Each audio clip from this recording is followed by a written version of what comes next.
questions. I would like to hand over the conference to Mr. Maurice Oostendorp. Please go ahead, sir.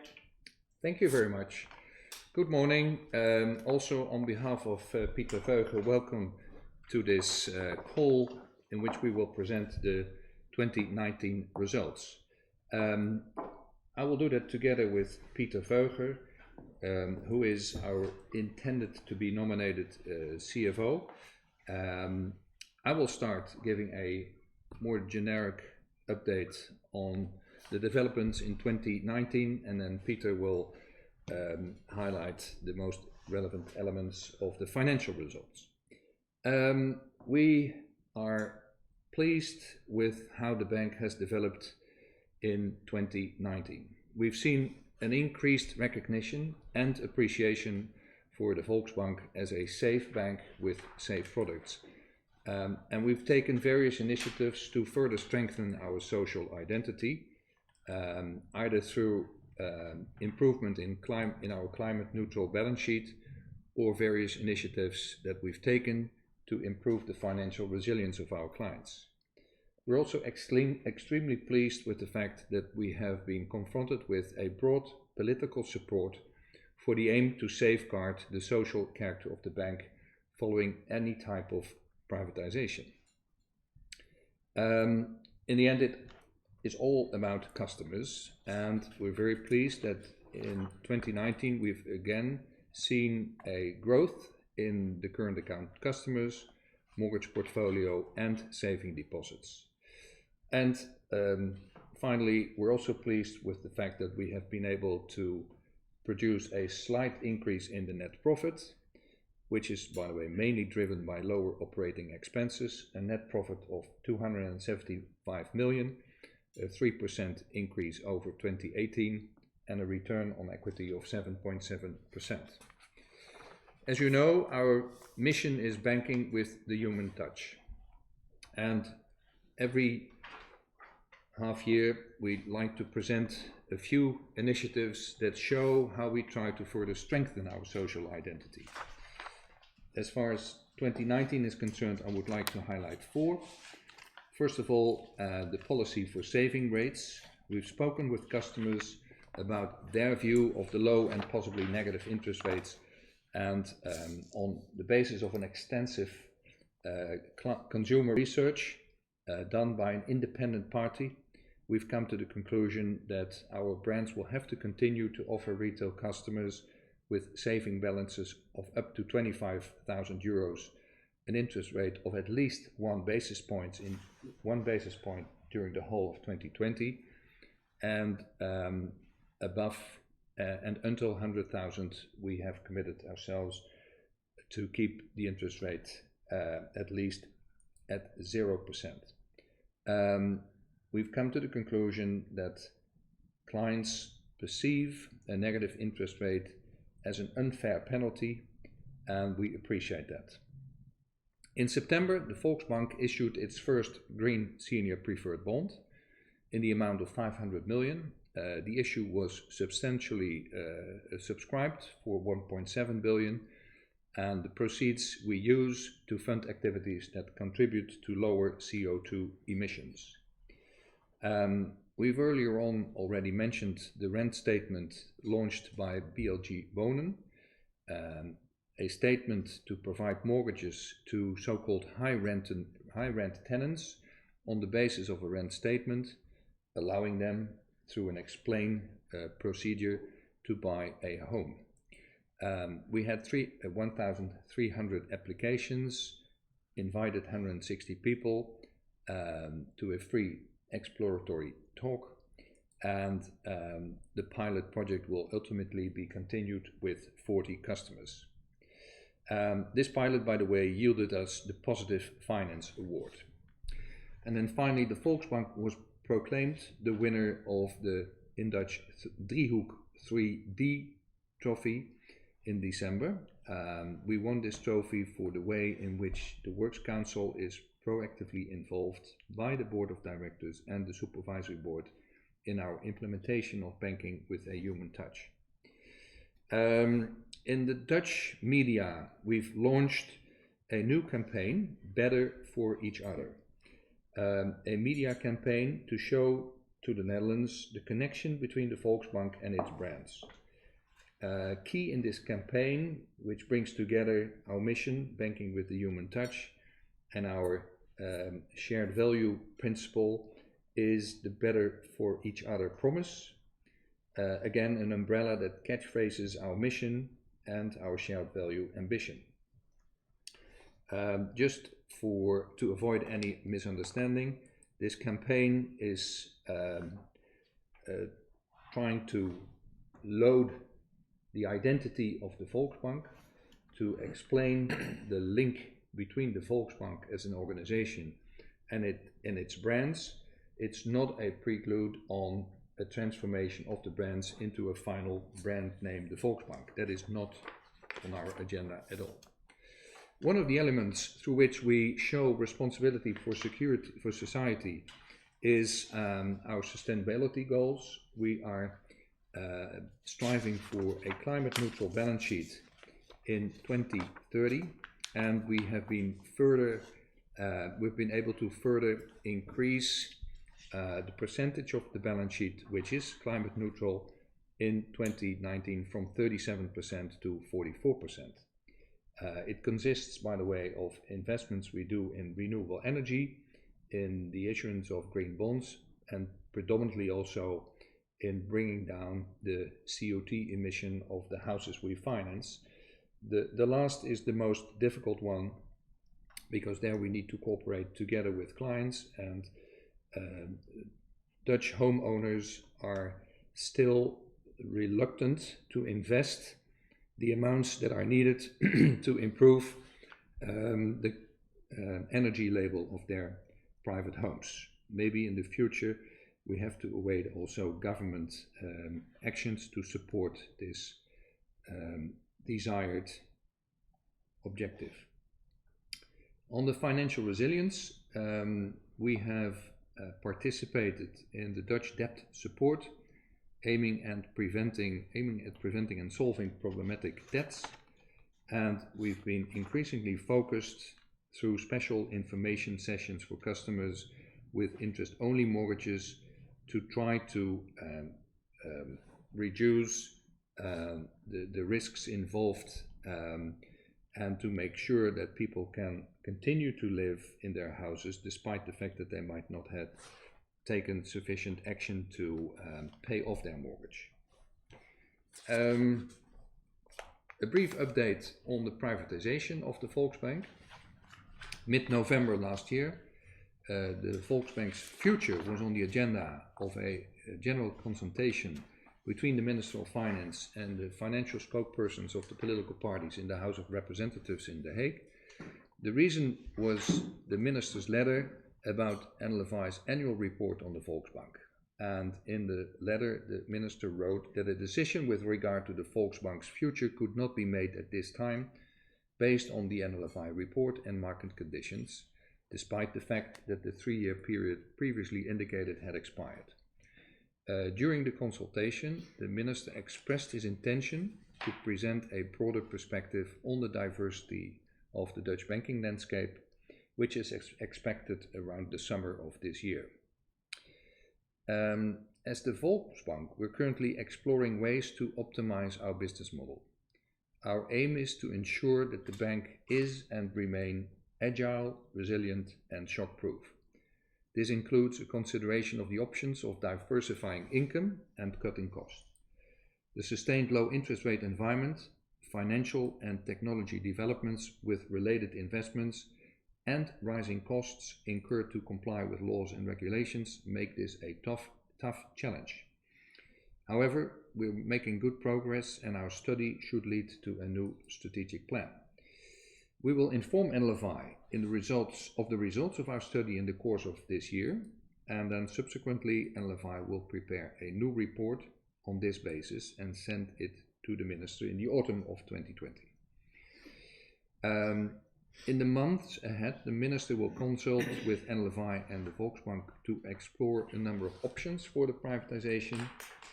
And again, we're very pleased that the starting point will be that our bank's social character will be retained in any type of privatization based on the broad political support that we have received in 2019 for the social identity that we're striving for.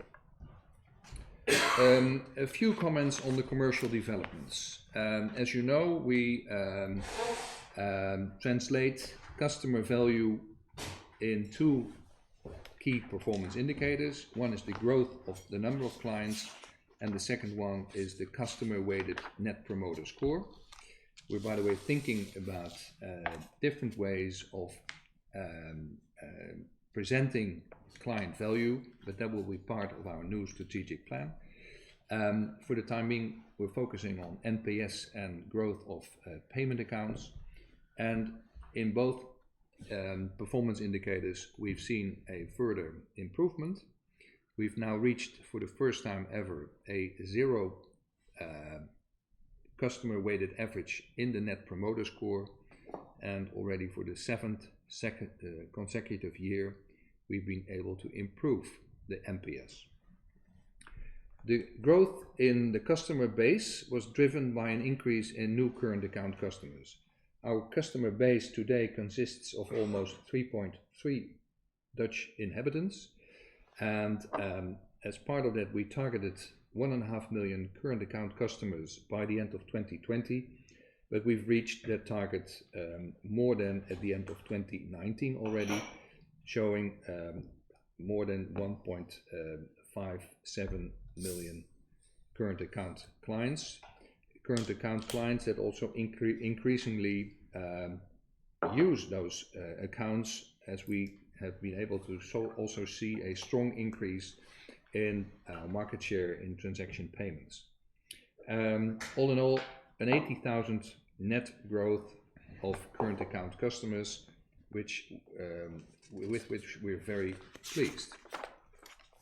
The market share of retail mortgage loans in terms of new production slightly dropped to 6.1%. That's mainly due to the competition in the mortgage market and the further increased demand for mortgages with a fixed rate term of over 15 years. On a total portfolio base, the market share of the retail mortgage loans remained stable at 6.5%. Despite the historically low saving rates, we continue to see an inflow of retail saving balances, and therefore we at the end of 2019 increased by 1 billion to 38.4 billion. The market share decreased slightly to 10.4%, can be explained by certain definition elements and the overall composition of the total savings pool. As I said, a further growth of the retail mortgage portfolio. It increased by 0.9 billion, by 900 million, partly as a result of IFRS value adjustments and partly as a result of net growth. Our intention is to at least keep the portfolio stable, where possible grow it, but we've been confronted, like all players in the market, with an increase of early redemptions, and against which you have to continue to produce new mortgages, at least at the level of your market share.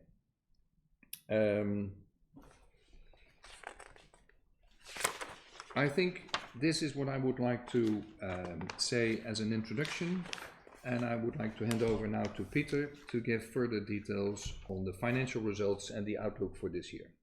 Peter? Thank you, Maurice. This is the first time that I'm talking to you in this call. I'm very happy that in my new role that I can contribute to banking with a human touch. As Maurice said, in financially 2019 was for our bank a good year. Our net profit was about 7 million higher than the year before. In the tough circumstances with low interests in our market, This is largely attributable to the decrease of our operating expenses. Looking at our net result, then apart from our income and our expenses, there are minor elements like the influence of impairment charges in 2019, where we see in the second half of 2019 a turn from releases from our provisions to a slight dotation. If we look at our return on equity, then we landed on 7.7% for the entire year. This is very close to our own target of 8%. And by the way, what I would like to say is that this percentage is influenced by our capital distribution to our shareholders, the extraordinary dividend of 250 million that was paid to the Dutch state in December. And this reduction in capital will become more prominent in this percentage as we do a period-weighted average of our capital base. If we then look at our total income in more detail, then first of all, it's obvious that the Volksbank suffers from the low interest environment and that our net interest income decreases.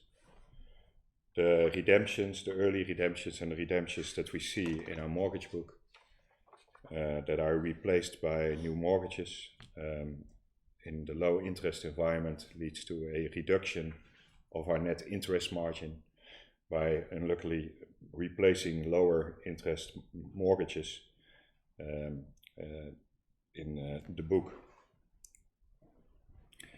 If we look at our fee and commission income, we see a slight increase.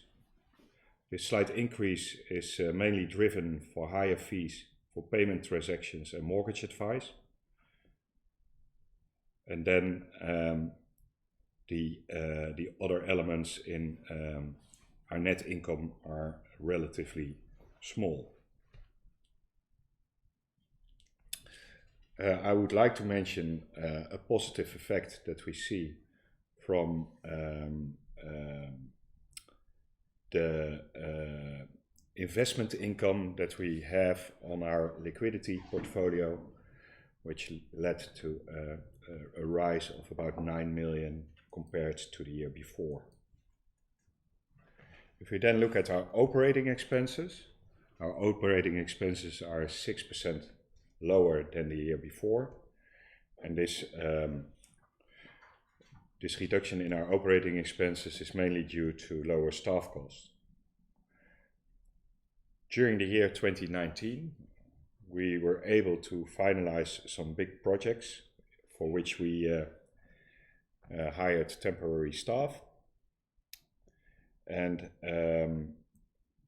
together with the restructuring charges that were higher in 2018, this led to a reduction of our staff cost of about 29 million. Other elements that I would like to mention in respect of operating expenses is a positive revaluation of about 7 million due to a previous contribution in the deposit guarantee scheme that was related to the insolvency of DSB, and the fact that we spent over the year about 8 million less in external consultancy costs. If I then reflect on regulatory levies, we see a decrease from the year before, which is mainly contributable to our contribution to the resolution fund. And that was in comparison to 2018 for about 7 million plus.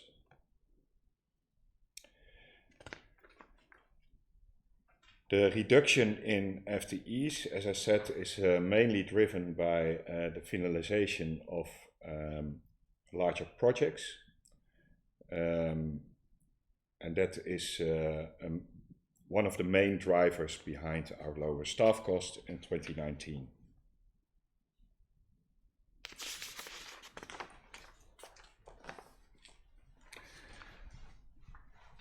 If the economic climate of 2019, looking at the economic climate of 2019, then we see a continuation of low cost for credit. We believe due to the lower LTV, the lower loan to value of our retail mortgage book at the moment, also the quality of our mortgage portfolio increased in this respect. What you can see is that our provisioning for retail mortgages, it flipped from a release in the first half to a dotation in the second half. This is mainly due, as you can also see in the broader banking sector, this is mainly due to the way that our modeling and modeling in general is looking at certain elements in our retail mortgage book more in line with the broader market. This is also a result of the way that our supervisors look at provisioning, in combination with a correction that we made, a change of estimate that we made with a small effect for interest-only mortgages. The lower LTV from 70% at the end of 2018 to 67% at the end of last year, that is mainly due to the rise in housing prices in the Netherlands, and also by the effect of the annuity loans, there where over the last couple of years this effect is increasing, and the repayments that are made in an annuity loan is showing also in the LTV of the book for the book as a whole.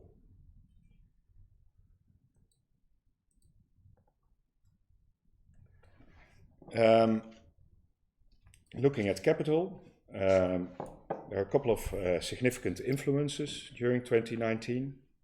Of course, it's the capital contribution that we did in December to the Dutch state of 250 million.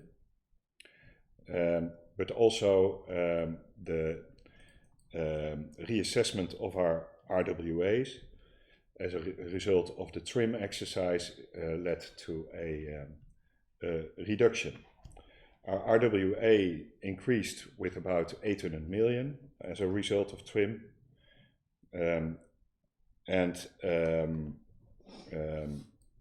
again, of course, offset also by the profit retained during the year. The result on our leverage ratio is that our leverage ratio dropped to 5.1%. This is still above our own limit of 4.75, and we believe we have the appropriate headroom in that respect.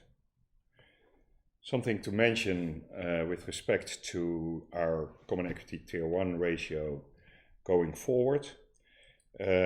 First of all, of course, we see the influence there of Basel IV, but also the Dutch Central Bank that has the intention to increase the risk weighting of non-secured, non-by NHG secured mortgages in the Netherlands.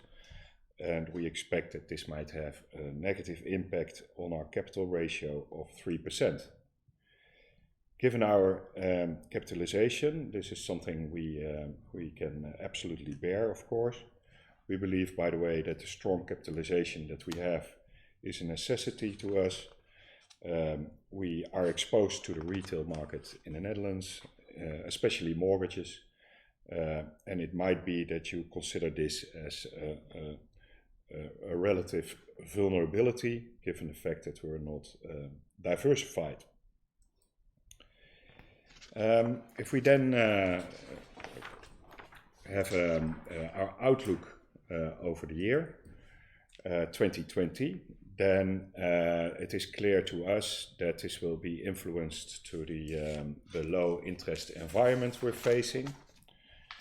The fact that we have no negative interest charged to our saving accounts, to our customers that have their savings with us, that limits us to anticipate in the low interest environment, and the low interest environment will further put our net interest income under pressure. Therefore, for 2020, it's realistic to expect that our profit will be less. We do not expect a further reduction of our operating expenses. And if the economic climate doesn't deteriorate from its current status, then also our cost for credit will be relatively stable. All in all, that will lead to the expectations that we have, that the net profit for 2020 will be lower compared to 2019. Well, this is the first time that I'm presenting to you. I'm looking forward to answer questions now and in the future, and I'm looking forward to a pleasant cooperation with you. Thank you, Peter. Just to add one thing, Peter mentioned the development of the Core T1 ratio in 2019, in which we have shown the 250 million capital distribution that we paid out to the shareholder in December. Just to be clear, in our plan for 2020, we do not have a further capital distribution envisaged.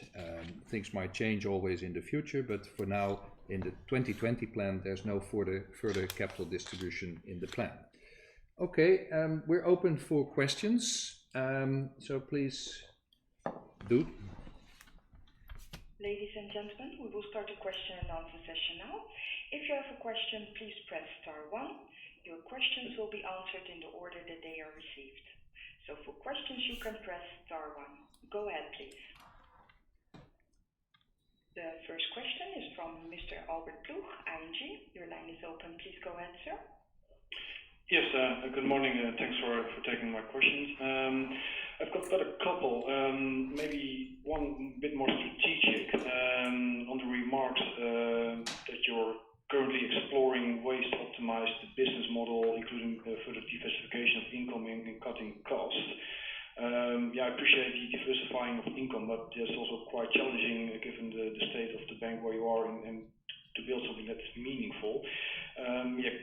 Could that also include M&A, for example, or is it more, should we think of things like getting more fee-based income, launching maybe an originated to manage mortgage proposition? So some color there would be helpful.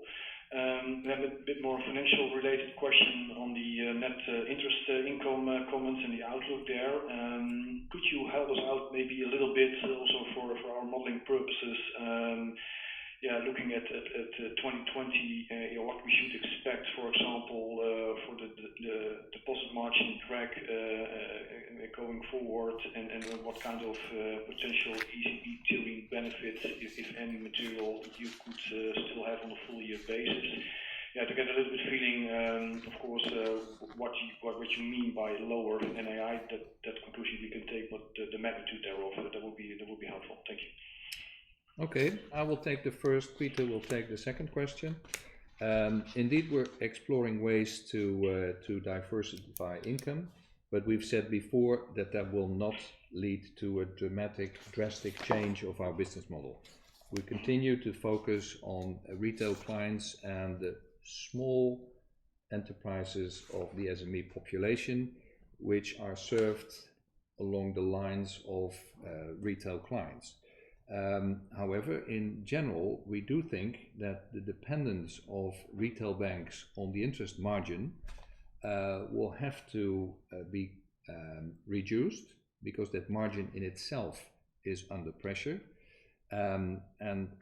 We are looking for a transformation from interest income to fee income. This is a challenge which has not been successfully done by banks in other markets before, but this challenge is more needed than ever, given, as I said, the pressure on that interest margin. There are different ways to do so. You can produce more in order to fight the net impact on the interest income. You can increase the share of wallet, but that's an increase of a wallet that in itself is shrinking. And you can come up with different types of financial services. And that's what we're thinking about, either offering different types of services to private clients, retail clients, or to the small enterprises.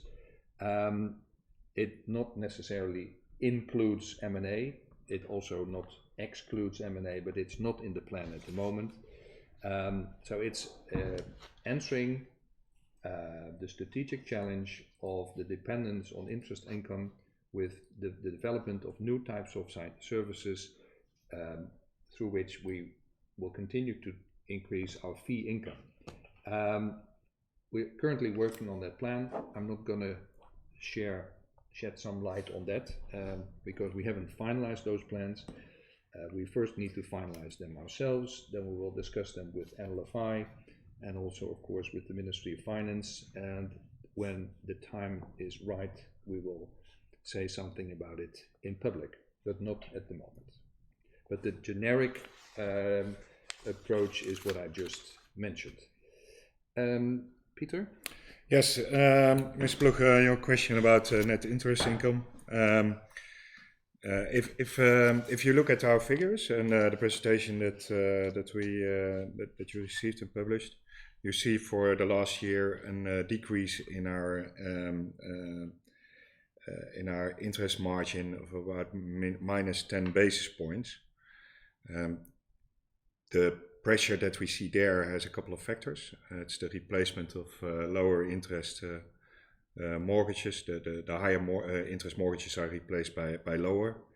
You can most probably make calculations also based on what we explained about redemptions and new production, about how that fits in our total book. That in combination with the prepayment penalties that we receive, and also where we published what the percentage of prepayments are. So there you most probably can have a quite good indication about what the trends are in this respect. Unfortunately, we don't have a crystal ball. We don't anticipate per se on a discontinuation of the low interest environment.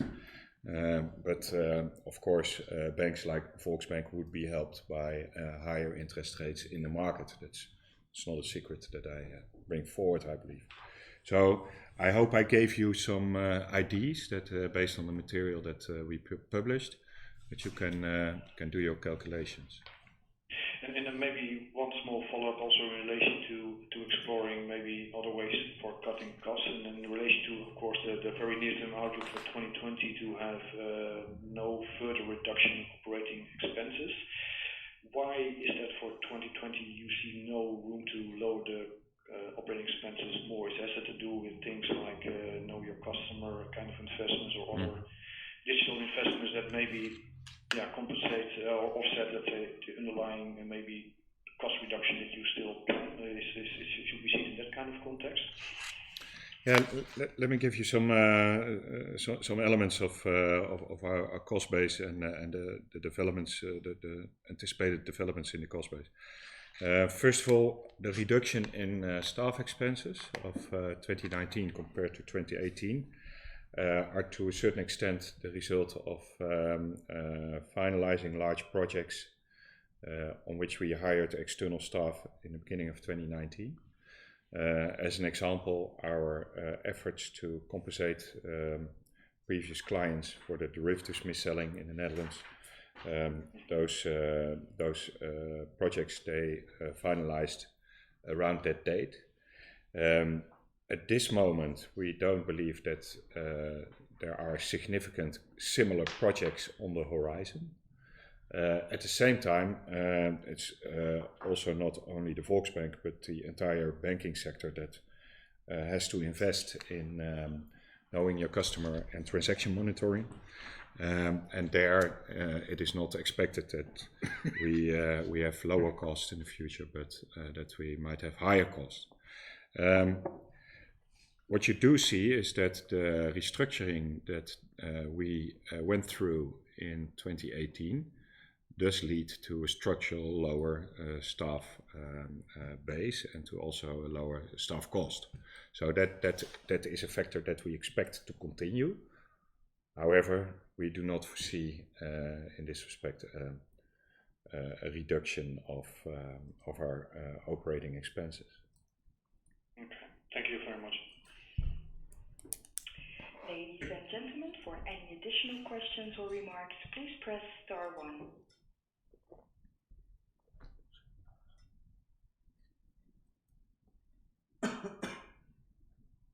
Star 1 for your questions. There are no further questions. Okay. Please continue. Then we like to thank you all for calling in. Given the fact that you have not asked further questions, we take it that we've been clear in presenting the results of last year. Thanks again for calling in. Wish you a nice day and a nice weekend. Bye-bye.